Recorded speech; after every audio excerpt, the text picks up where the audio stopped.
स्वागत है आपका श्री राधे ऑफिशियल क्लासेस में। आज हम लोग कांस्टेबल की क्लासेस स्टार्ट कर रहे हैं। इसमें साइंस से रिलेटेड जितने भी आपके जो डाउट्स है वो क्लियर हो जाएंगे। कांस्टेबल में साइंस किस लेवल की पूछी जाती है उसके बारे में हमको देखना है, क्योंकि अधिकतर क्या होता है कि एग्ज़ाम की तैयारी हम लोग करते हैं लेकिन हमको सिलेबस के बारे में पता नहीं होता है। तो सबसे पहले आज हम क्या देखेंगे, साइंस का सिलेबस देखेंगे। साइंस में बायोलॉजी, केमिस्ट्री और फिजिक्स ये तीनों पार्ट देखेंगे, क्योंकि 15 से 20 क्वेश्चन आपके कांस्टेबल में साइंस से ही निकल के आते हैं। तो इसमें हम सबसे पहले टॉपिक देख लेते हैं, कितने क्या टॉपिक हैं। उसके बाद में हम देखेंगे लास्ट, जब हमारे टॉपिक कंप्लीट हो जाएंगे तब हम लास्ट में देखेंगे कि प्रीवियस ईयर के जो पेपर हैं उसमें से कौन कौन से किस किस टाइप के साइंस के क्वेश्चंस बनते हैं। तो हम सबसे पहले क्या देखेंगे, बायोलॉजी में कितने क्वेश्चंस बैठते हैं, फिजिक्स के कितने बैठते हैं और केमिस्ट्री के कितने बैठते हैं। ठीक है, तो आइए बायोलॉजी का सिलेबस देख लेते हैं कांस्टेबल के अकॉर्डिंग।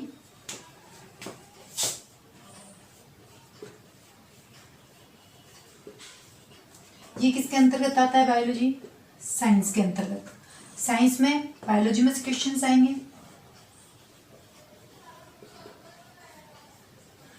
केमिस्ट्री से और फिजिक्स से। तीनों से क्वेश्चंस आपके निकल के आएंगे, मतलब 15 से 20 क्वेश्चंस आपके साइंस में से बैठते हैं कांस्टेबल में, जिसमें से आपके सबसे ज़्यादा देखा जाए तो इसमें सबसे ज़्यादा बायोलॉजी के क्वेश्चंस आपके बैठते हैं। मतलब आपके 7 से 10 के बीच में ये क्वेश्चंस बैठ जाते हैं। केमिस्ट्री में आपके समझिए 2 से 3 क्वेश्चंस आ जाते हैं और फिजिक्स के आपके 1 से 2 क्वेश्चंस आ जाते हैं। तो हम सबसे पहले बात क्या करेंगे कि बायोलॉजी में हमको कौन कौन से टॉपिक पढ़ना है। अगर हम कांस्टेबल के अकॉर्डिंग पढ़ रहे हैं तो हमको बायोलॉजी में से कौन कौन से टॉपिक को मेन, अभी क्योंकि एग्ज़ाम सबने अभी फॉर्म भर रखे हैं और एग्ज़ाम डेट क्लियर नहीं हुई है। जैसे एग्ज़ाम डेट आती है तो हमें एग्ज़ाम फाइट करने के लिए रेडी रहना पड़ेगा ना। देखते हैं बायोलॉजी में सबसे पहले कौन कौन से टॉपिक है जो हमको अभी क्लियर करना है। सबसे पहले होता है हमारा कौन सा वाला, कोशिका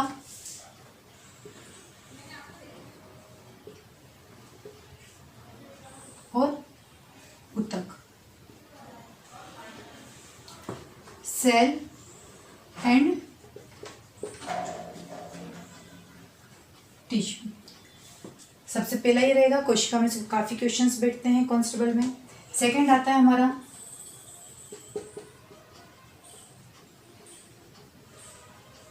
मानव स्वास्थ्य एवं मानव रोग, ह्यूमन हेल्थ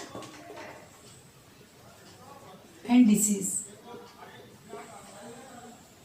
मोस्ट इम्पोर्टेंट है, इनमें से क्वेश्चंस आपके बैठते हैं 2017 के पेपर में, इसी में से क्वेश्चंस बैठे हैं। तीसरा आता है हमारा human system. Human system means मानव तंत्र। मानव तंत्र में सभी तरह के तंत्र आ जाते हैं, सब तरह के जितने भी तंत्र होते हैं उनमें से क्वेश्चंस बैठते हैं। तो मानव तंत्र में देखेंगे सबसे पहला होता है कौन सा,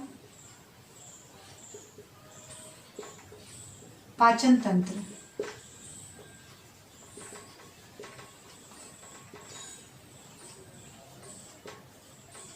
डाइजेशन से संबंधित सिस्टम होता है ये पूरा। सेकंड आता है कौन सा, उत्सर्जन तंत्र। उत्सर्जन तंत्र मतलब एक्सक्रीशन सिस्टम।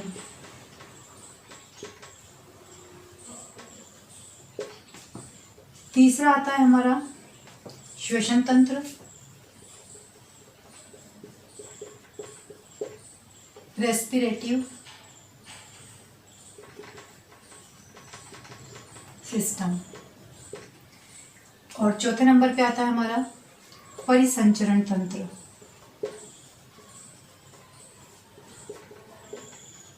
परिसंचरण तंत्र मतलब सर्कुलेटिव सिस्टम।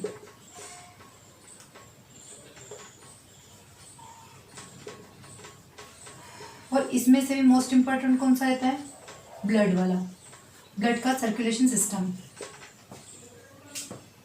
फिर आता है आपका कंकाल तंत्र, स्केलेटन सिस्टम। स्केलेटन के बाद में एक आता है आपका तंत्रिका तंत्र, नर्वस सिस्टम,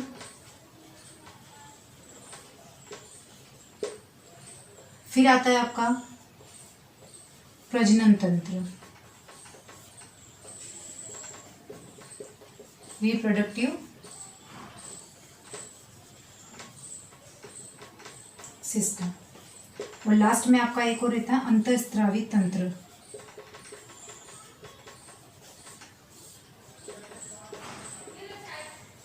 इंडोक्राइन सिस्टम। ये जो तंत्र होते हैं इसमें से काफी क्वेश्चंस बैठते हैं। पाचन तंत्र में से डाइजेशन से संबंधित एंजाइम्स किस किस का अवशोषण करते हैं उससे रिलेटेड क्वेश्चंस होते हैं। उत्सर्जन तंत्र से रिलेटेड क्वेश्चंस होते हैं। श्वसन तंत्र में सांस से संबंधित क्वेश्चंस आते हैं आपके। परिसंचरण तंत्र में मेन ब्लड में से क्वेश्चंस आते हैं। कंकाल तंत्र में से हड्डियों की संख्या आती है।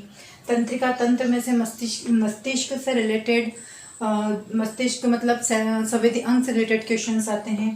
प्रजनन तंत्र में हार्मोन से रिलेटेड आते हैं। जनन तंत्र में कौन से हार्मोन्स वगैरह वो उनसे रिलेटेड, और अंतःस्रावी में हमारी ग्रंथियां आ जाती है।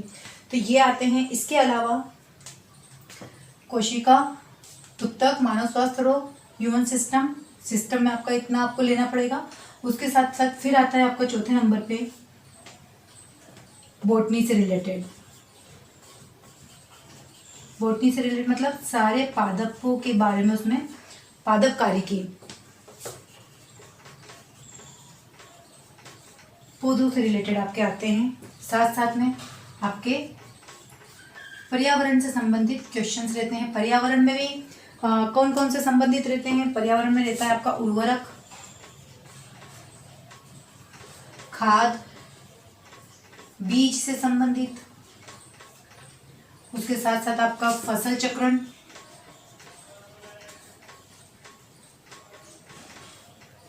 ये सारे आपके जो भी टॉपिक हैं ये आपके काय के लेवल के हैं।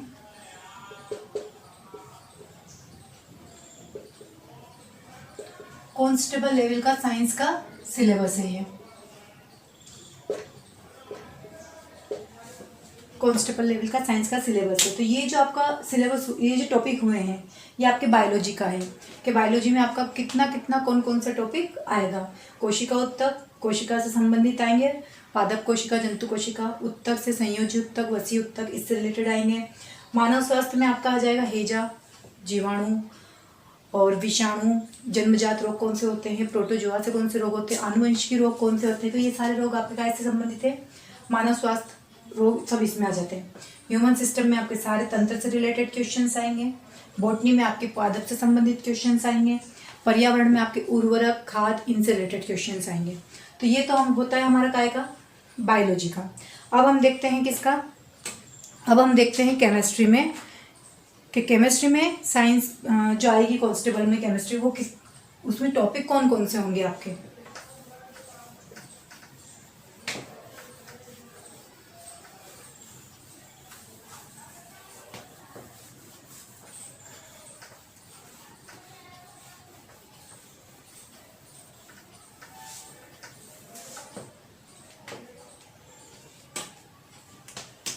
देखिए,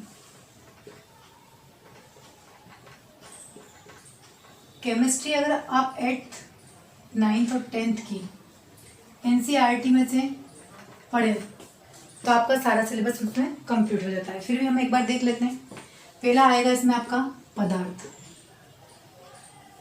पदार्थ, पदार्थ की अवस्थाएं,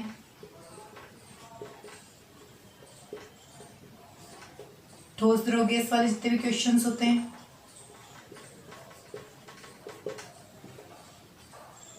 फिर आती है आपकी परमाणु संरचना,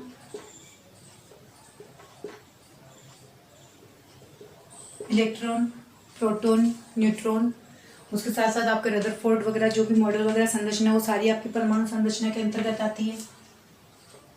फिर आती है आपकी रासायनिक अभिक्रियाएं।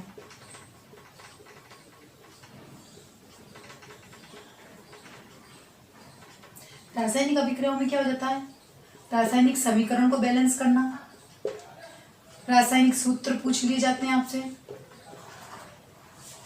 ये सारे क्वेश्चंस इसमें आते हैं। फिर आता है आपका क्या, धातु, अधातु और यौगिक से संबंधित क्वेश्चंस आते हैं। इसमें आपके धातु, अधातु, यौगिक से संबंधित क्वेश्चंस आते हैं। फिर आता है आपका क्या, अम्ल, क्षार, लवण से संबंधित question, acid, base, salt. Bleaching powder का आपसे रासायनिक सूत्र पूछ लिया जाएगा, बेकिंग सोडा का सूत्र पूछ लिया जाएगा, इससे रिलेटेड जो भी अम्ल क्षार की जो क्रियाएं होती है वो पूछ ली जाएगी आपसे। ये इसके अंदर आपका अम्ल क्षार और लवण के साथ साथ फिर आपका आता है इसमें विविध, और विविध से पहले आपका आएगा आवर्त सारणी। आवर्त सारणी से भी आपसे क्वेश्चंस पूछ लिए जाते हैं, पेरियोडिक टेबल। और फिर आता है आपका विविध।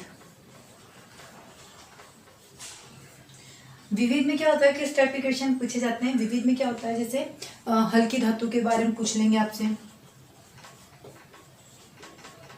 भारी धातु, विद्युत के सुचालक, कुचालक,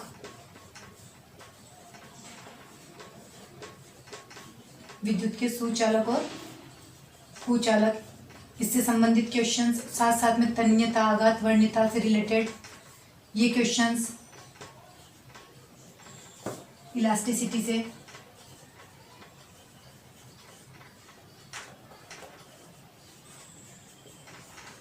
ये सारे क्वेश्चंस आपसे इसमें से पूछ लिए जाते हैं।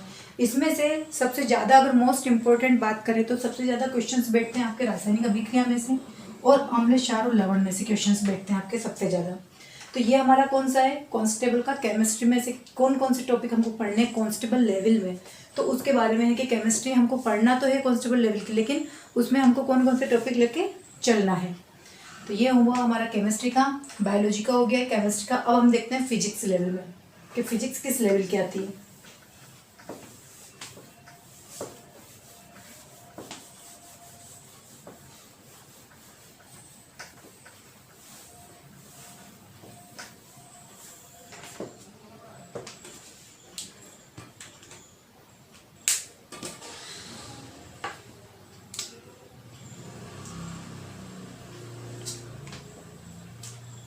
देखिए फिजिक्स में हमको सबसे पहले लेके किसको चलना है। फिजिक्स में भी हमको ज़्यादा टॉपिक कवर नहीं करना, पर हाँ जो मेन होते हैं वो चीज़ हमको लेके चलना है। तो पहला इसमें हमारा टॉपिक है कौन सा, प्रकाश, लाइट। इसमें हमारा आई से रिलेटेड आ जाएगा, इसमें हमारा दर्पण से रिलेटेड क्वेश्चंस बन जाएंगे और इसी में हमारे लेंस से रिलेटेड क्वेश्चंस बन जाएंगे। ये आता है हमारे प्रकाश, परावर्तन, अपवर्तन, विवर्तन, जितने भी क्वेश्चंस बनते हैं, गोलीय दर्पण, ये सारे अवतल, उत्तल, लेंस वगैरह ये सारे इसमें बैठेंगे। सेकंड में आता है ध्वनि। ध्वनि मतलब साउंड, साउंड से रिलेटेड सारे क्वेश्चंस होते हैं। ध्वनि के साथ साथ इसी में आके आ जाती है तरंगे भी। तरंगे में ध्वनि में चुंबकीय तरंगों में आ जाएगा आपका चुंबकीय तरंगे, भूकंपीय तरंगे, और ध्वनि में आ जाएगा आपका अल्ट्रासोनिक वेव्स। ठीक है, अल्ट्रासोनिक साउंड, सुपरसोनिक वेव्स वगैरह, तरंगे वगैरह, ये सारी साउंड वगैरह जितने भी रहते हैं वो सारे इसमें आ जाएंगे।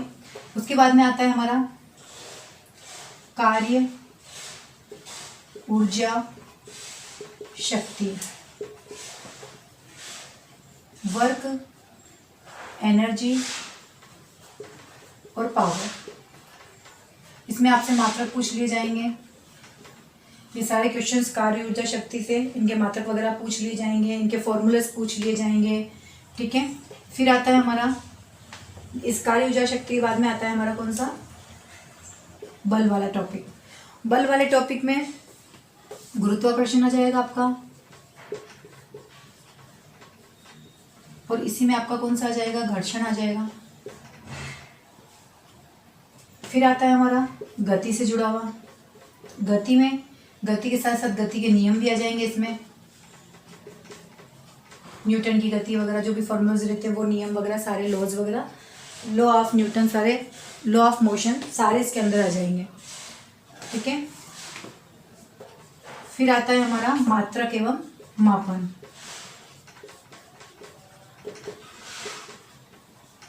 Unit and measurement.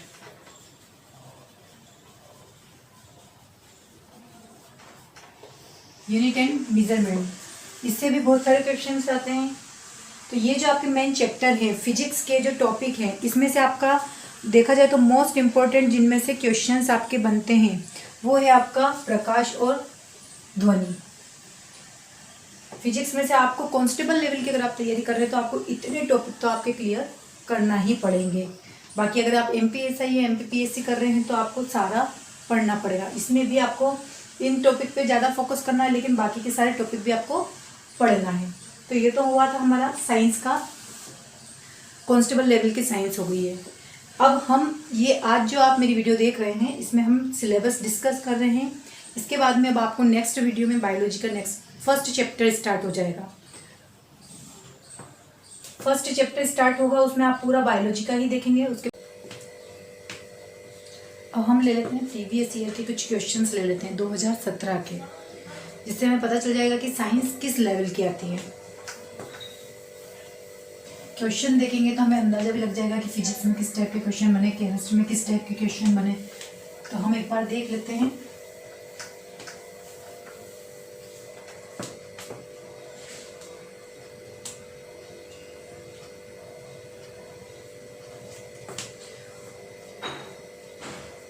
Previous year के पेपर है, उसमें से छांटे हुए क्वेश्चन से कुछ, जिसमें आपके बॉटनी, केमिस्ट्री, फिजिक्स तीनों तरह के टॉपिक में क्वेश्चंस निकाल लिए गए। तो पहला क्वेश्चन देखेंगे। क्वेश्चन है आपका, which method of purification of water does not kill germs. पानी के शुद्धिकरण की कौन सी पद्धति कीटाणुओं को नहीं मारती है? उबालना,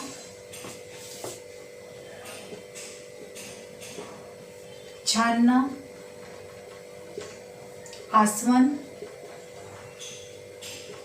और क्लोरीकरण।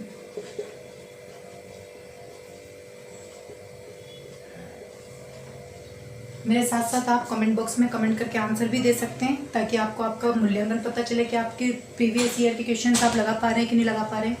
तो हमारा क्वेश्चन एक बार और दोहरा देती हूँ। Which method of purification of water does not kill germs. पानी के शुद्धिकरण की कौन सी पद्धति कीटाणुओं को नहीं मारती है? तो देखिए इसका आंसर क्या रहेगा, छानना। हम जब पानी को बॉईल करते हैं तो उसमें कीटाणु मर जाते हैं। आसवन है, पानी उबलता है, भाप बनता है, फिर ठंडा होता है, तो ये आसवन की क्रिया होगी। क्लोरीनीकरण, क्लोरीन मिलाते हैं तो भी पानी में कीटाणु मर जाते हैं। स्विमिंग पूल वगैरह जो पानी साफ किया जाता है तो उसमें क्लोरीन मिलाया जाता है, तो उससे क्या होता है, पानी साफ हो जाता है। लेकिन जो छानने की जो प्रोसेस होती है, अगर हम पानी को छानते हैं तो उसमें हमारे सूक्ष्म जीव नष्ट नहीं होते, वो छन कर क्या होते हैं, नीचे आ जाते हैं। तो उसमें क्या होता है, सूक्ष्म जीव नहीं मरते हैं। तो हमारा क्वेश्चन क्या था, पानी की शुद्धिकरण की कौन सी पद्धति कीटाणु को नहीं मारती? तो छानने से कीटाणु नहीं मरते हैं। ठीक है, ये हमारा फर्स्ट क्वेश्चन था, इसका आंसर है छानना। सेकंड क्वेश्चन देखेंगे। मेरे साथ साथ आप भी इनके आंसर लगाते जाइए, कमेंट बॉक्स में कमेंट कर सकते हैं। आप मुझसे पहले आप आंसर देके बता सकते हैं कि आप, या खुद का मूल्यांकन कर सकते हैं कि आप किस लेवल पे हैं। सेकंड क्वेश्चन है हमारा, the most comfortable distance of which one can read with a normal I is. वह सर्वाधिक सुविधापूर्ण दूरी जिस पर कोई व्यक्ति सामान्य आंखों से पढ़ सकता है। मतलब सामान्य आंखों से पढ़ने की जो दूरी है वो कितनी है? 25 सेंटीमीटर, 15 सेंटीमीटर, 10 सेंटीमीटर और 5 सेंटीमीटर। बताइए इसका आंसर। क्वेश्चन एक बार और दोहरा देती हूँ। The most comfortable distance eight which one can read with a normal I is. वह सर्वाधिक सुविधापूर्ण दूरी जिस पर कोई व्यक्ति सामान्य आंखों से पढ़ सकता है। पढ़ सकता है, ठीक है। तो कौन सी दूरी है जिस पर सामान्य आंखों से पढ़ सकता है? अगर आपके पास में आपके सामने कोई चीज़ लिखी हुई है तो कितनी दूरी रहेगी कि आप उस चीज़ को पढ़ लेंगे? तो बताइए आप इसका आंसर, कमेंट बॉक्स में कमेंट करिए और बताइए। और चेक करिए आपका आंसर। इसका आंसर रहेगा 25 सेंटीमीटर पर सामान्यतः पड़ सकता है, ठीक है, मनुष्य। नेक्स्ट क्वेश्चन देखेंगे तीसरा। अगर आप कमेंट्स करेंगे आंसर्स को, मेरे साथ साथ क्वेश्चन के आंसर लगाएंगे, तो मुझे भी लगेगा, मुझे भी थोड़ा पढ़ाने में अच्छा लगेगा। नेक्स्ट क्वेश्चन देखिए। क्वेश्चन है आपका, anaerobic respiration if yeast is added to fruit juice the sugar gets converted to which chemical substance. फलों के रस में मिलाए जाने वाले खमीर में होने वाली अवायवीय श्वसन में शर्करा किस रासायनिक पदार्थ में बदल जाता है। ऑप्शन है आपका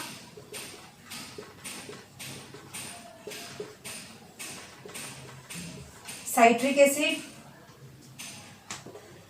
फार्मिक एसिड,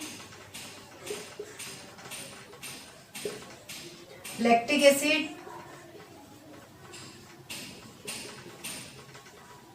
और लास्ट है आपका अल्कोहल। आंसर दीजिए इसका। क्वेश्चन है आपका, in anaerobic respiration if yeast is added to fruit juice the sugar gets converted to which chemical substance.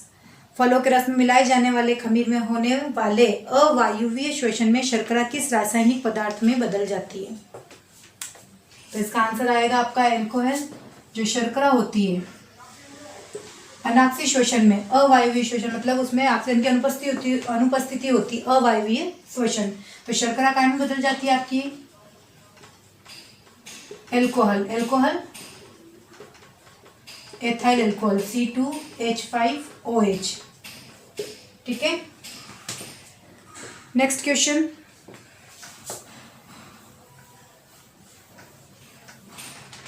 Next question देखेंगे।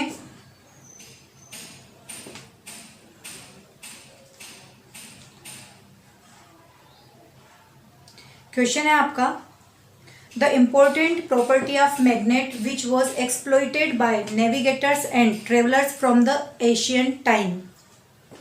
मतलब कि जो पुराना समय था उस समय चुंबक का यूज जो नाविक लोग होते थे, ट्रेवलर जो यात्रा करते, ट्रेवलर भी जो होते थे, जो इधर से उधर नाव के जरिए नदी में उधर जो यात्रा करते थे, ये लोग चुंबक का यूज किस तरीके से करते थे उस समय।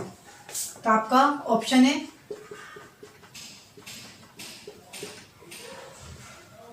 प्रतिकर्षण के गुण के लिए, प्रेरक गुण संबंधी, प्रेरण गुण संबंधी, दिशा संबंधी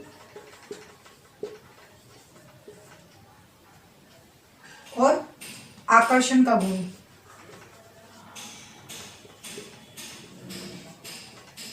बताइए, जो नाविक लोग होते थे वो चुंबक का यूज क्यों करते थे। प्रतिकर्षण के लिए, प्रेरण के लिए, दिशा संबंधी या आकर्षण गुण। तो इसका राइट आंसर होगा आपका दिशा संबंधी। जो चुंबक होती है वो क्या होती है, नॉर्थ और साउथ में जाकर क्या हो जाती है, रुक जाती है, यहाँ पर जाके ठहर जाती है। तो यहाँ पर चुंबक का यूज किया जाता था दिशा संबंधी के लिए, ठीक है। मेरे साथ साथ क्वेश्चन लगाते जाइए। प्रीवियस ईयर के क्वेश्चन से आपको पता चलेगा कि साइंस में ये कांस्टेबल के ही क्वेश्चन से, तो आपको पता चलेगा साइंस के किस लेवल के क्वेश्चन आते हैं। अगला क्वेश्चन है आपका, during Diwali crackers are burst outside the building we hear the sound a bit later after we see it bursting, this is because. मतलब दिवाली के दौरान पटाखे इमारत के बाहर जलाए जाते हैं, उनके जलने के थोड़ी देर बाद हमें ध्वनि सुनाई देती है, ऐसा क्यों होता है।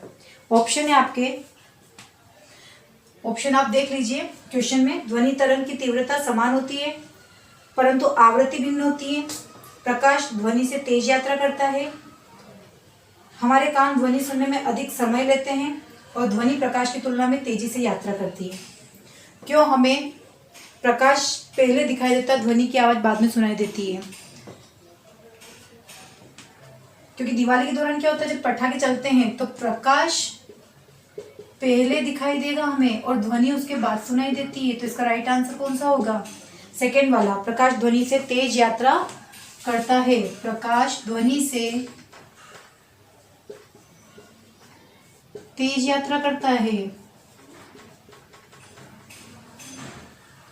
ठीक है,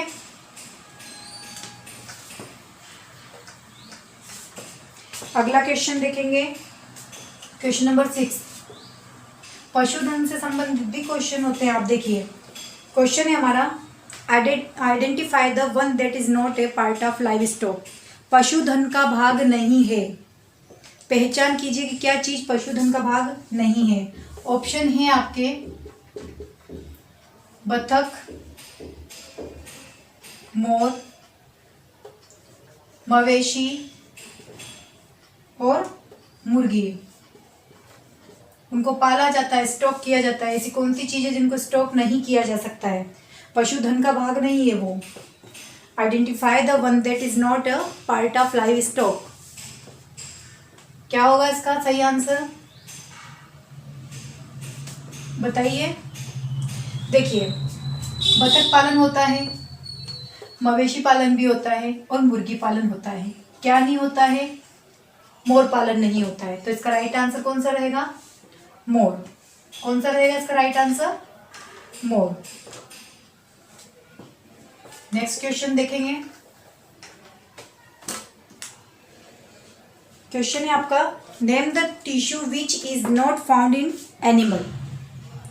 पशुओं में न पाए जाने वाला उत्तक कौन सा है, नाम बताइए। ऑप्शन है आपके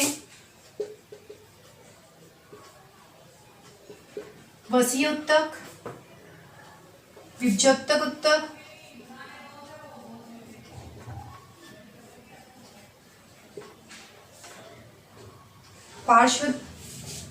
पार्श्व तंतु उत्तक और एक है आपका संयोजी उत्तक।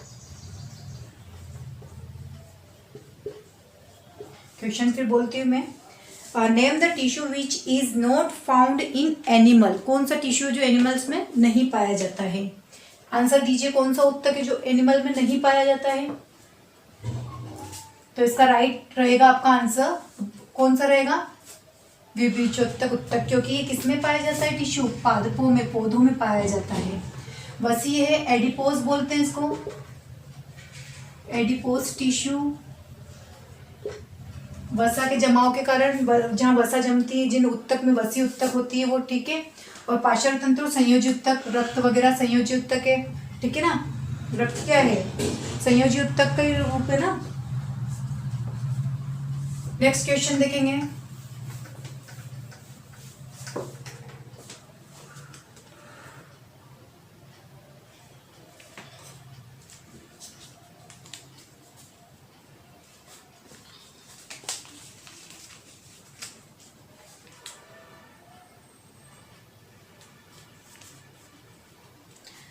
अगला क्वेश्चन है आपका 8वां। कोलेरा इज कॉज्ड बाय हेजा, इसके कारण होता है, किसके कारण होता है, कवक,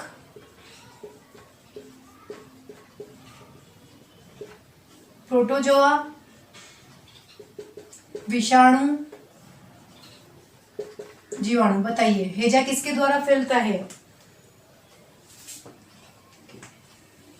और किसके कारण होता है। कवक को हम क्या कहेंगे, फंजाई या फंगी, वायरस, बैक्टीरिया।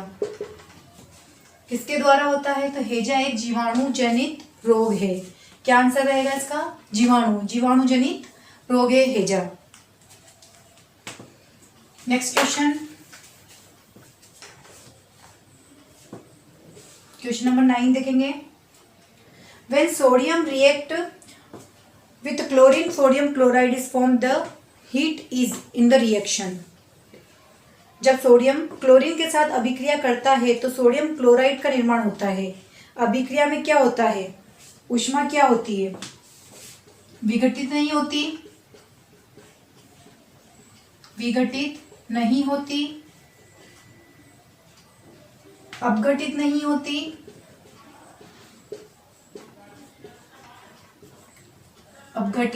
नहीं होती, विकसित होती है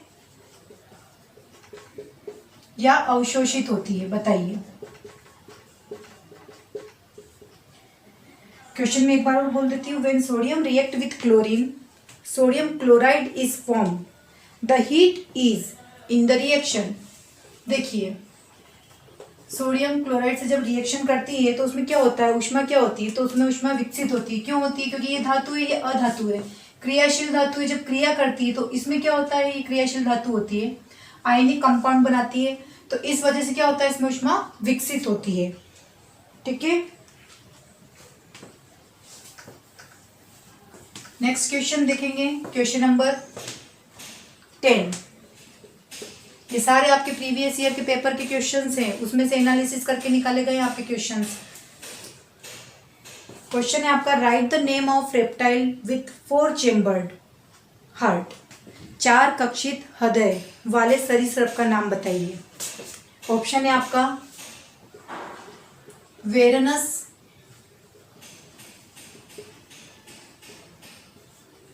छिपकली,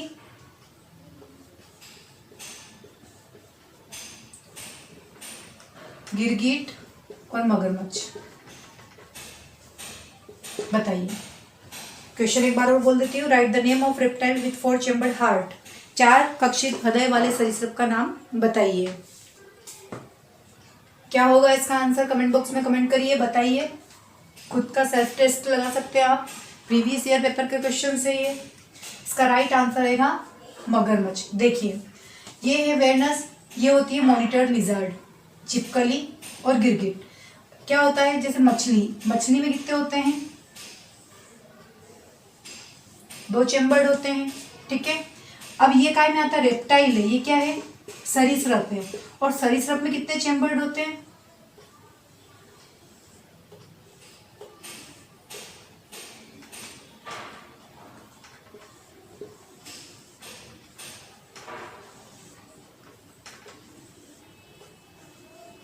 3 चेम्बर्ड होते हैं। ठीक है ना, 2 आलिंद एक नीला है।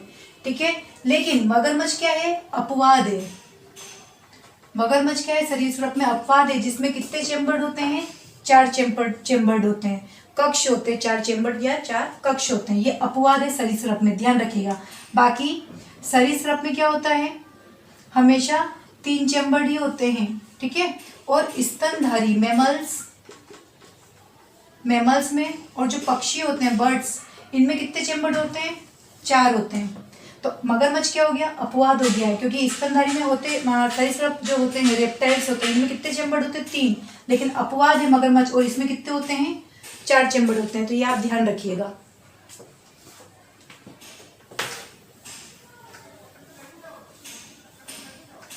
नेक्स्ट क्वेश्चन देखेंगे।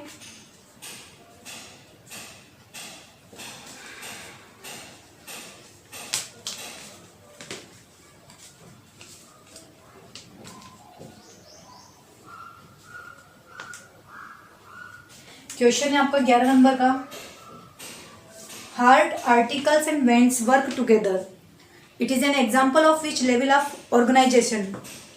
क्वेश्चन है आपका, हृदय, धमनियां तथा शिराएं एक साथ कार्य करते हैं, यह संगठन के किस स्तर का उदाहरण है। आपके ऑप्शंस हैं टिश्यू, ऊतक, अंग प्रणाली,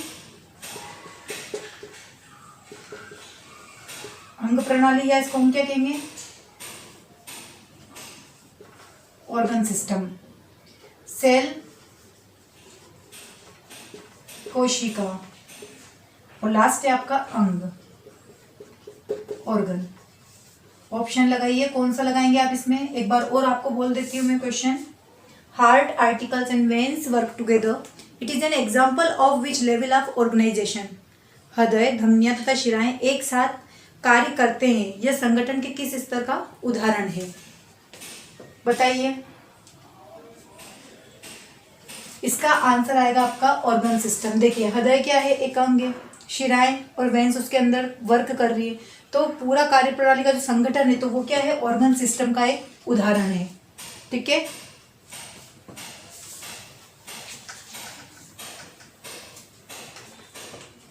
क्वेश्चन नंबर 12 देखेंगे। AIDS can not be transmitted by AIDS के द्वारा संचालित नहीं हो सकती है, ध्यान रखिएगा, एड्स से संचालित नहीं हो सकती, पूछिए एड्स कांट बी ट्रांसमिटेड। आपके ऑप्शन है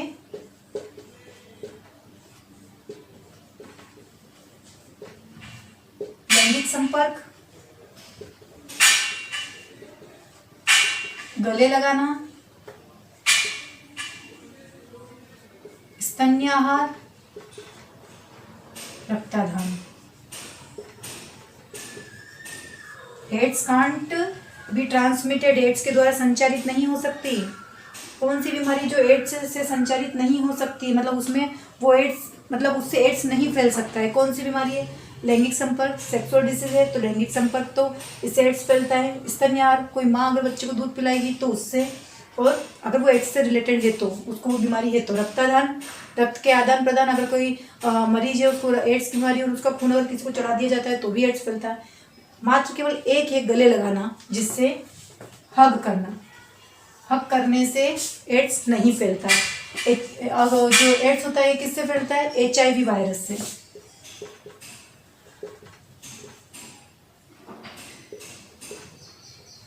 ह्यूमन इम्यूनो वायरस, ठीक है।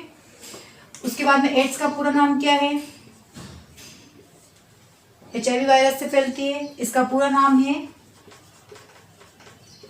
एक्वायर्ड इम्यूनो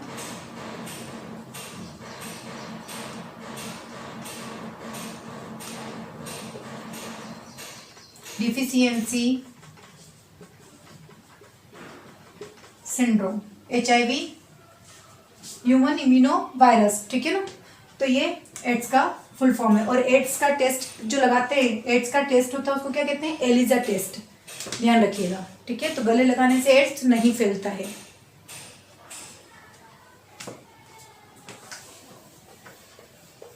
साथ साथ में क्वेश्चन लगाते जाइए। नेक्स्ट क्वेश्चन है आपका 13 नंबर का question. The microorganism that act as the fermenting agent in the conversion of sugar into alcohol is, question सुन लीजिए, सूक्ष्म जीव जो शर्करा के एल्कोहल में परिवर्तन में परिवर्तित हो जाते हैं, मतलब खमीर का कर्मक की तरह कार्य करता है। जब सूक्ष्म जीव जो होते हैं वो शर्करा के एल्कोहल में परिवर्तित होते हैं तब क्या होता है कि खमीर कर्मक की तरह कार्य करता है, ठीक है। तो जब ये फर्मेंटिंग की जो होती है तो इसमें खमीर किस चीज का खमीर कर्मक की तरह कार्य करता है? सूक्ष्म जीव जो, वापस से क्वेश्चन रिपीट कर रही हूँ, सूक्ष्म जीव जो शर्करा के एल्कोहल में परिवर्तन में खमीर कर्मक की तरह कार्य करता है।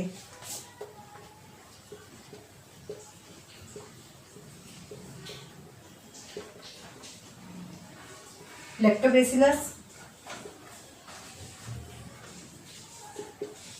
राइजोबियम, खमीर और पेनिसिलियम।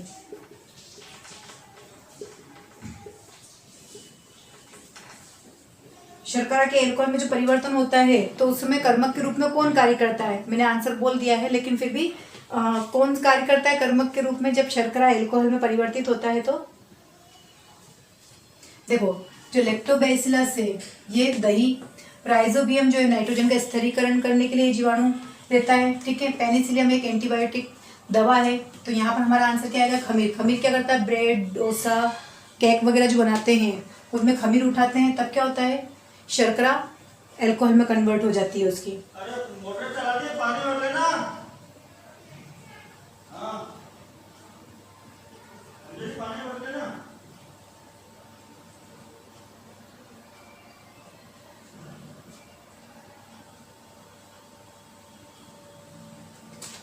ठीक है। तो लैक्टोबैसिलस जीवाणु, दही, ठीक है, राइजोबियम नाइट्रोजन स्थिरीकरण, पेनिसिलियम एंटीबायोटिक दवा के रूप में रहती है, और खमीर जो होता है वो क्या करता है? शर्करा को एल्कोहल में परिवर्तित करता है। तो इसका आंसर कौन सा रहेगा? खमीर। नेक्स्ट क्वेश्चन देखते हैं, क्वेश्चन नंबर 14। एस्ट्रोजन, जिस तरीके से अंडाशय संबंधित है एस्ट्रोजन से, तो टेस्टोस्टेरोन किससे संबंधित होगा? ऑप्शन है आपका वृषण, टेस्टिस, थायराइड, पीयूष ग्रंथि और अधिवृक्क। ठीक है, बताइए। अंडाशय जैसे संबंधित है एस्ट्रोजन से, तो टेस्टोस्टेरोन किससे संबंधित होगा? आंसर दीजिए आपका कमेंट बॉक्स में कमेंट करके।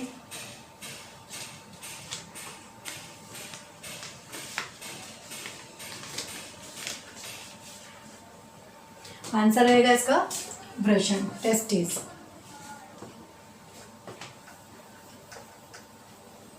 जनन तंत्र प्रजनन तंत्र से संबंधित है टॉपिक, इसके अंदर आपका वृषण और अंडाशय से रिलेटेड जो रहेगा वो पूरा उसी में आएगा। Question number 15। क्वेश्चन है आपका, which organ is affected in the case of jaundice? पीलिया होने की दशा में कौन सा अंग प्रभावित होता है? ऑप्शन है आपके यकृत, हृदय,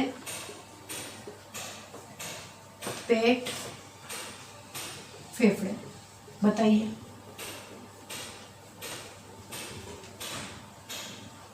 कौन सा अफेक्टेड रहेगा? यकृत, हृदय, पेट, फेफड़े। पीलिया जब होता है उस स्थिति में कौन अफेक्टेड होता है, कौन सा ऑर्गन होता है? तो इसका राइट आंसर कौन सा रहेगा आपका? यकृत। यकृत क्या बनाता है? लीवर में पित्तरस का निर्माण होता है, बॉइल जूस का निर्माण होता है। ठीक है, अब ये जो पित्तरस होता है इसमें क्या होता है कि जैसे ब्लड के अंदर यकृत लीवर के अंदर जब संक्रमण होने लग जाता है तो रक्त में ब्लड जो होता है वो क्या होता है, ब्लड के अंदर ये पित्तरस इन्वॉल्व हो जाता है, मतलब मिक्स होने लग जाता है। जब ब्लड के अंदर पित्तरस मिक्स होने लग जाता है तो क्या होता है कि जो पित्तरस इसमें वापस मिक्स हुआ, जब ये उसके साथ फ्लो करता है तो उसमें बिलिरुबिन नाम का एक वर्णक होता है, तो वो इस वापस इसके साथ मिल जाता है। किसके साथ? पित्तरस जो कि ब्लड के अंदर फ्लो हो रहा है। तब स्थिति कैसी बन जाती है? पीलिया की स्थिति बन जाती है। पीले रंग जो नाखूनों वगैरह में, आंखों में जो होता है वो किस लिए होता है कि जो यकृत में, लीवर में जो पित्तरस बना है वो पित्तरस ज़्यादा मात्रा में बनने लग जाता है और वो क्या होता है, बाहर आता है तो ब्लड के साथ मिक्स हो जाता है। क्योंकि संक्रमण जैसे ही लीवर में संक्रमण होता है तो पित्तरस ब्लड के साथ मिक्स हो जाता है और ब्लड के साथ मिक्स होता है और उसमें बिलिरुबिन नामक एक जो वर्णक होता है वो उससे मिक्स हो जाता है और पीले रंग की जो स्थिति बनती है वो पीलिया वाली स्थिति बन जाती है।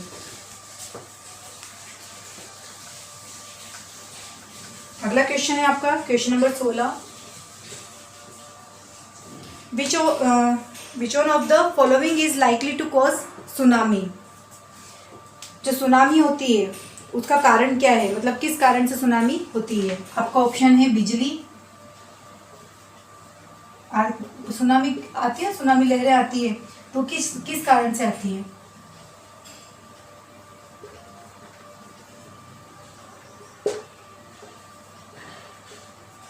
बिजली, वायु, अधोजल, भूकंप, बर्फ। किसकी वजह से सुनामी आती है? इसका राइट आंसर रहेगा आपका अधोजल भूकंप। मतलब पानी के अंदर भूकंप आता है तो वो बाहर सुनामी का रूप ले लेती है। राइट आंसर रहेगा इसका अधोजल भूकंप। क्वेश्चन नंबर 17 देखिए। When a person overeats his tissue fill with fat. When a person overeat his tissue fills with fat. जब कोई व्यक्ति अत्यधिक खाता है तो उसका उत्तक वसा से भर जाता है। ठीक है, तो जो वसा है तो ये मतलब कहाँ पर वो वसा से भर जाता है, तो कहाँ भरता है?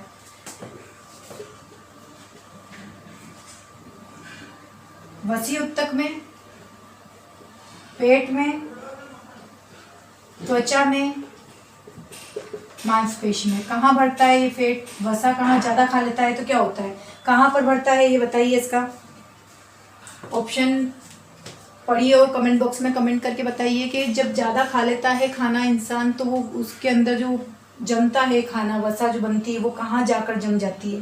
पेट में, त्वचा में, मांसपेशी में, वसी में। कहाँ पर? इसको कहते हैं एडिपोज। कहाँ जम जाता है? देखिए, जब मनुष्य खाना खाता है तो वो क्या बनता है?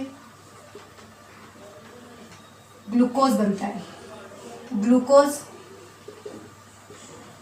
ग्लाइकोजन में कन्वर्ट होता है। ठीक है, अब ग्लाइकोजन में कन्वर्ट हुआ है, ग्लाइकोजन जाता कहाँ पर है? लीवर में। ठीक है, वहाँ पर जमता है। अब अगर खाना ज़्यादा खा लिया तो ग्लूकोज ज़्यादा बन गया, ग्लूकोज ज़्यादा बन गया, ग्लाइकोजन ज़्यादा बन गया, ग्लाइकोजन ज़्यादा बन गया तो लीवर में चला गया। लेकिन लीवर तो हमारा कितना है? 1.5 किलो का है ना। लीवर तो हमारा कितना है? 1.5 किलो का ही है। तो इसकी कैपेसिटी नहीं है ना कि इतने ग्लाइकोजन को संभाल पाएगा, तो ये क्या करता है? उसको बाहर फेंक देता है एक्स्ट्रा। लीवर के अंदर स्टोर होता है ग्लाइकोजन, लेकिन अगर ये अधिक मात्रा में हो गया तो ये स्टोर थोड़ी कर पाएगा, तो ये इसको क्या करता है, बाहर वसा के रूप में निकालता है, और ये जाकर कहाँ जम जाता है, वसीय उत्तक में जमा हो जाता है। एक्स्ट्रा ग्लाइकोजन वसीय उत्तक में जाके जमा हो जाता है। तो इसका राइट आंसर क्या रहेगा हमारा, वसीय।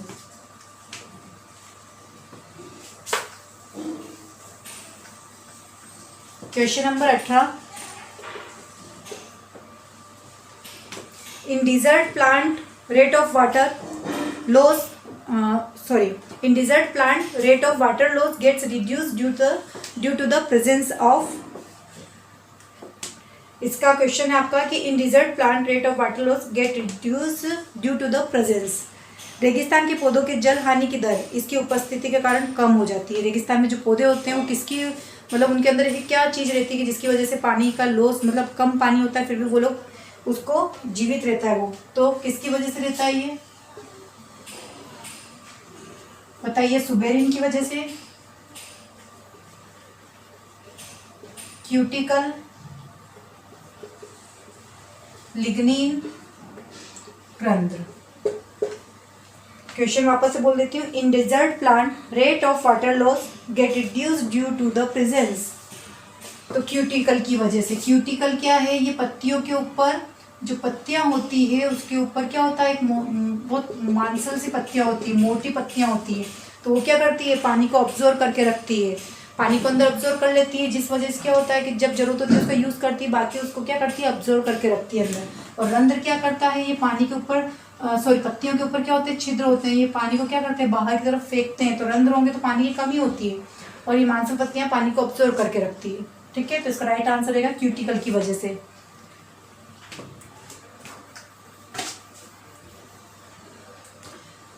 क्वेश्चन नंबर 19 देखिए,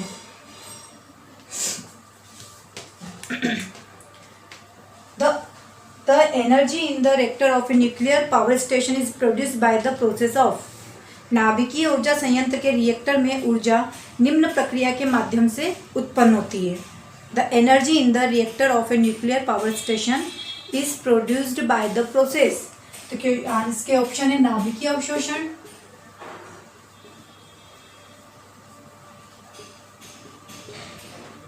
नाभिकीय अवशोषण, नाभिकीय विखंडन, नाभिकीय उत्सर्जन या नाभिकीय संगलन।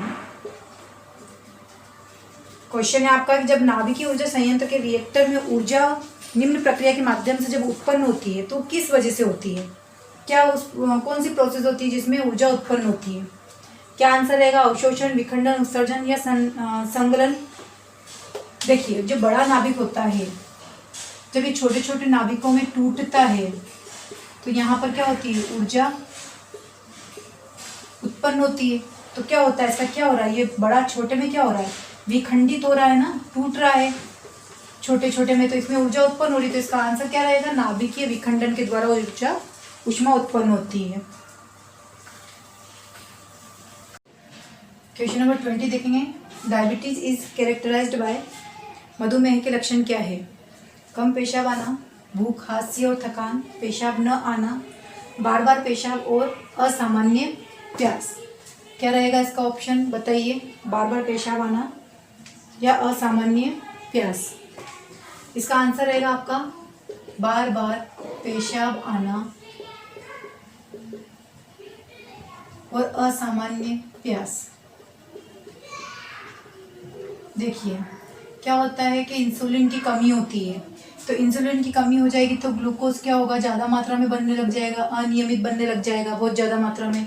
अब ग्लूकोज बनेगा तो ये कहाँ में जाएगा, ब्लड में मिक्स हो जाएगा, ब्लड में इतना मिक्स हो जाएगा कि जब इसको किडनी के पास पहुँचाया जाएगा छनने के लिए तो यह एक्स्ट्रा ग्लूकोज रह जाएगा बचा हुआ, और ये बचा हुआ ग्लूकोज है मूत्र मार्ग के द्वारा कहाँ जाएगा, मूत्र मार्ग के द्वारा ये काय में आ जाएगा, मूत्र में आ जाएगा क्या, ग्लूकोज। ठीक है, तो ये ग्लूकोज जब मूत्र में आ जाएगा तो यहाँ पर किसकी उपस्थिति दिखेगी, मूत्र में, यूरिन में किसकी मात्रा दिखाई देगी, ग्लूकोज की। इसलिए क्या होता है कि जब भी मधुमेह की या डायबिटीज़ की जांच होती है तो वहाँ पर क्या जांच करवाई जाती है, यूरिन टेस्ट किया जाता है। तो डायबिटीज़ की जांच के लिए यूरिन टेस्ट किया जाता है, ग्लूकोज ज़्यादा बनता है तो उससे पता चल जाता है कि शरीर में ग्लूकोज ज़्यादा बन रहा है, इंसुलिन की कमी है। ठीक है, और जैसे ही कमी का पता चलता है तो यूरिन ज़्यादा बन रहा है, तो शरीर से पानी की मात्रा ज़्यादा निकल रही है, तो उससे क्या होता है, बार बार प्यास लगती है। ठीक है, असामान्य प्यास का कारण भी यही होता है। नेक्स्ट क्वेश्चन देखेंगे।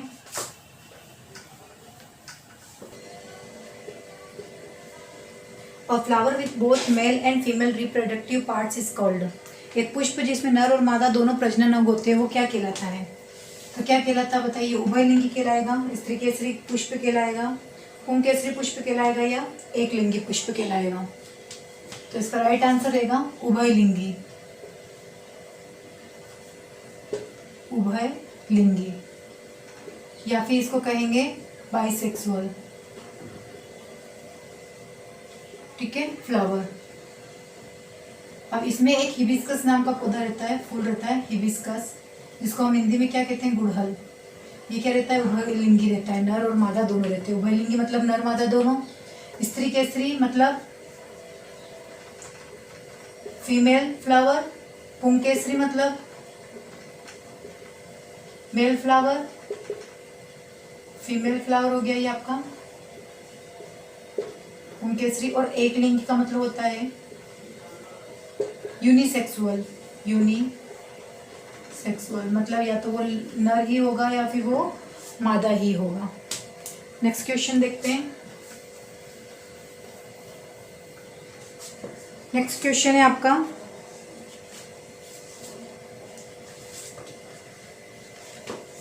Question number 22। Chromosome are located in the. गुणसूत्र किसमें स्थित होते हैं? गोल्जिकाय में, नाभिक में, राजधानी में, या लवक में? बताइए किसमें होते हैं? गोल्जिकाय में, नाभिक में, राजधानी में, या लवक में? तो ये होते हैं आपके काय में गुणसूत्र? नाभिक में। गुणसूत्र कहाँ होते हैं? नाभिक में। हमारे शरीर में 23 जोड़े गुणसूत्र होते हैं। ठीक है, 46 गुणसूत्र होते हैं, फीमेल में भी और मेल में भी। मेल में XX और XY गुणसूत्र होते हैं, फीमेल में XX ही होते हैं।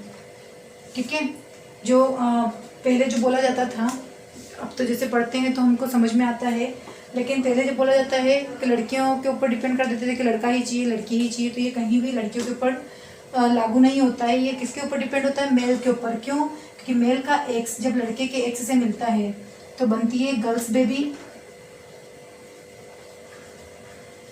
और फीमेल का X मेल के Y से मिलता है तो बॉय बेबी बनता है। तो लड़का लड़की होना किसके हाथ में रहता है? मेल के हाथ में, क्योंकि गुणसूत्र किसमें अलग रहते हैं? डिफरेंस मेल में। ठीक है, तो राइट आंसर नाभिक है। नेक्स्ट क्वेश्चन देखेंगे।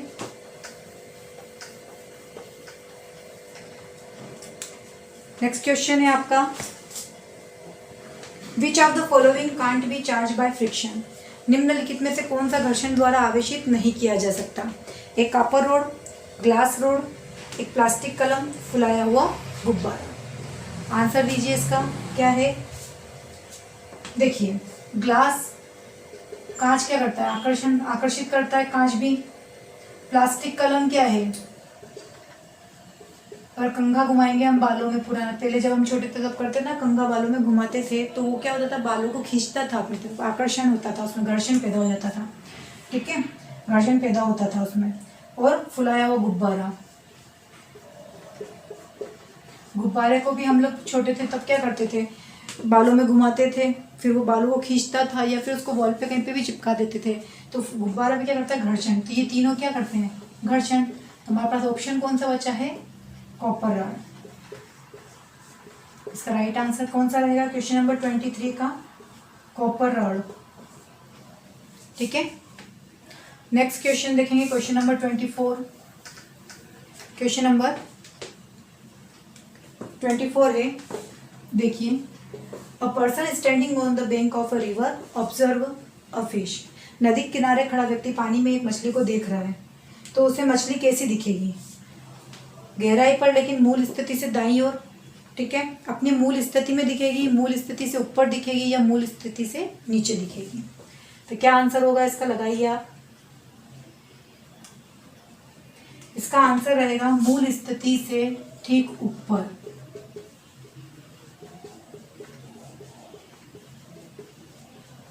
मूल स्थिति से ऊपर, क्योंकि प्रकाश जब अपना माध्यम बदलता है तो अभिलंब की ओर झुक जाता है या फिर अभिलंब से दूर हट जाता है। तो आंसर क्या रहेगा? मूल स्थिति से ऊपर। नेक्स्ट क्वेश्चन है क्वेश्चन नंबर 25। क्वेश्चन नंबर 25 देखेंगे।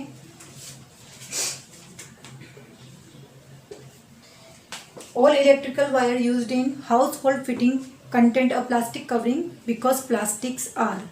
घरेलू फिटिंग में प्रयुक्त होने वाले सभी बिजली के तारों पर एक प्लास्टिक कवर चढ़ा होता है, क्योंकि प्लास्टिक क्या होता है, क्यों घरेलू चीज़ें जो होती है, वायरिंग होती है, उनके ऊपर प्लास्टिक की चीज़ें क्यों चढ़ाई जाती हैं? All electrical wires used in household fitting contain a plastic covering because plastic are.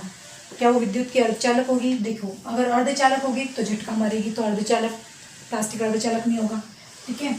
अगर सुचालक होगा तो भी वो करंट मारेगा, ठीक है। स्थायी होगा, स्थायी हो नहीं सकता। तो बच्चा हमारे पास क्या ऑप्शन बचा है? विद्युत का कुचालक। कुचालक होगा तभी तो इंसान को करंट नहीं लगेगा, झटका नहीं लगेगा, तभी तो प्लास्टिक की कवरिंग की जाएगी, ठीक है।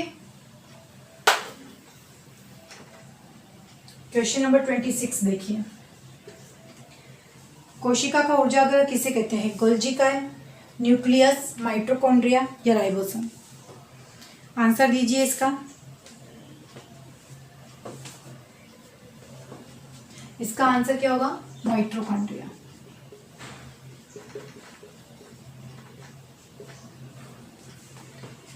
क्वेश्चन नंबर नेक्स्ट देखेंगे। Question number 27।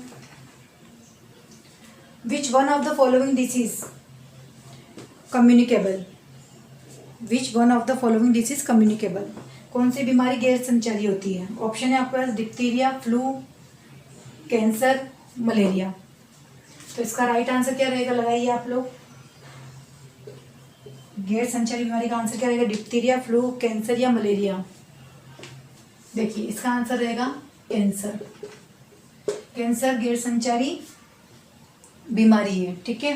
कैंसर क्या है? शरीर में फैलता है, पर एक दूसरे से छुआछूत की बीमारी नहीं, कि एक दूसरे से नहीं फैलता, शरीर के अंदर फैलता रहता है। तो ये है क्या? कैंसर। ये क्या होता है? ये जो टिश्यू होती है वो अनियमित रूप से क्या होती है? अनियमित आकार में क्या होती है? फैलने लगती है, बढ़ने लगती है। और बढ़ती बढ़ती किसका रूप ले लेती है? ये ट्यूमर का। किसका रूप ले लेती है? ट्यूमर का रूप ले लेती है, ठीक है। अनियमित आकार में बढ़ती है, ट्यूमर का रूप ले लेती है, मतलब गांठे का रूप ले लेती है, ठीक है। कैंसर कई तरह का होता है। अगर तंबाकू वगैरह कोई खाता है तो उसे मुंह का कैंसर हो जाता है। लेडीज में देखा जाए तो फीमेल्स में ब्रेस्ट कैंसर हो जाता है, गर्भाशय का कैंसर हो जाता है, त्वचा का कैंसर हो जाता है। तो कैंसर कई तरीके के होते हैं। तो राइट आंसर रहेगा गैर संचारी का कैंसर। नेक्स्ट क्वेश्चन देखेंगे। Question number 28। The disease tetanus also now. कौन सी बीमारी है जिसे टिटनेस के रूप में भी माना जाता है? दाद, गैंग्रीन, लोकजा या काली खांसी? कौन सी बीमारी जो टिटनेस जैसी होती है? तो इसका राइट आंसर बताइए, क्या रहेगा इसका राइट आंसर?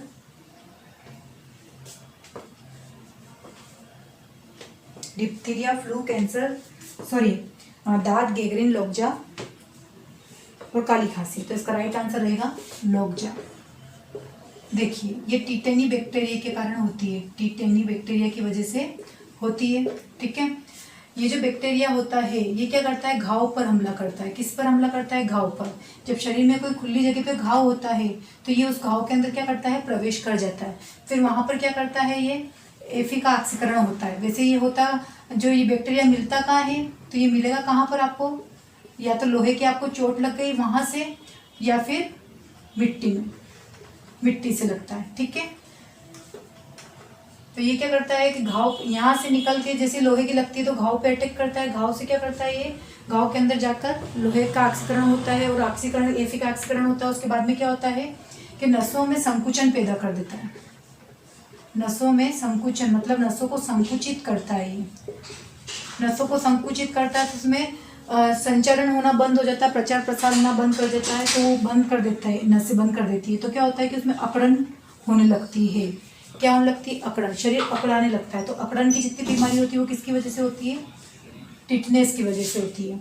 अकड़न की बीमारी किसकी वजह से होती है? टिटनेस की वजह से होती है। टिटनेस एक बैक्टीरिया होता है टिटेनी, उसकी वजह से होती है।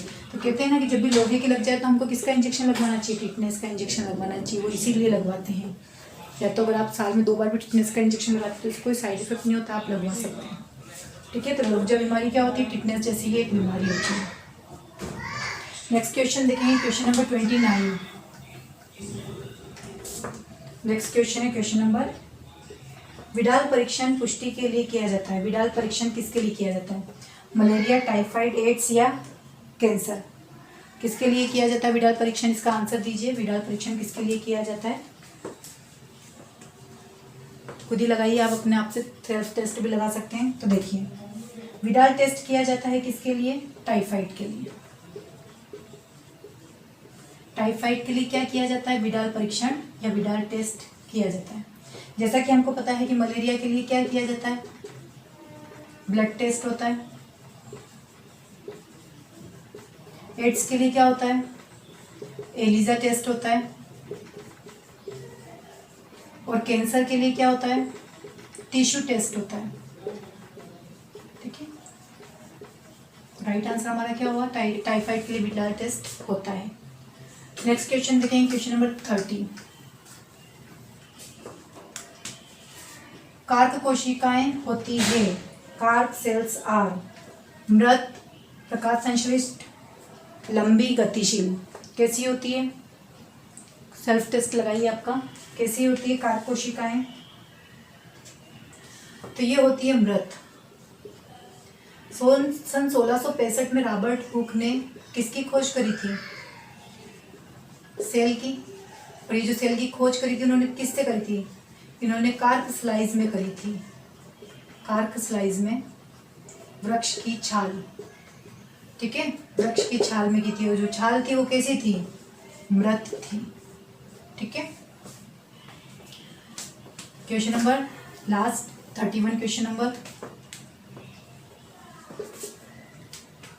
पेशियां जो थकती नहीं है, muscles that do not get tired. कौन सी पेशी जो थकती नहीं है? अरेखित पेशी, रेखित पेशी, हृदय पेशी या जबड़े की पेशी? कौन सी पेशी है जो थकती नहीं है? क्या आंसर रहेगा इसका?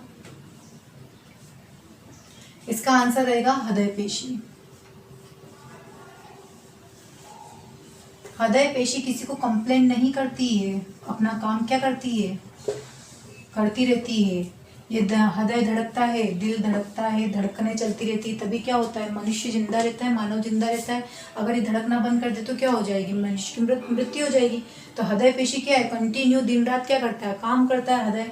तभी तो हमारी धड़कने जो चलती है उसकी वजह से हम क्या रहते हैं? जीवित रहते हैं। तो हृदय पेशी क्या है? कभी थकती नहीं है। ये ऐसी पेशी है जो कभी थकती नहीं है।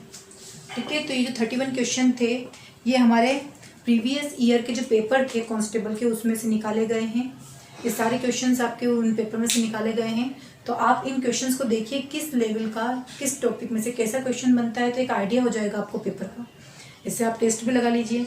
इसके बाद जो हमारी नेक्स्ट जो बायोलॉजी का जो अगला जो चैप्टर आएगा, लेक्चर जो भी में रहेगा सेल्स का, वो उसमें आप उसके साथ साथ हम टेस्ट भी लगाते जाएंगे।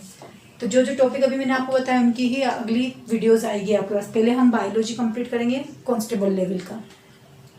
अगर आपको मेरी वीडियो पसंद आई हो तो please like, share and subscribe my channel और कंटिन्यू बने रहिए। अब इसके बाद में नेक्स्ट हमारा बायोलॉजी का ही कंटिन्यू रहेगा। ठीक है, तो मिलते हैं नेक्स्ट वीडियो में। जय हिंद, जय भारत, राधे राधे।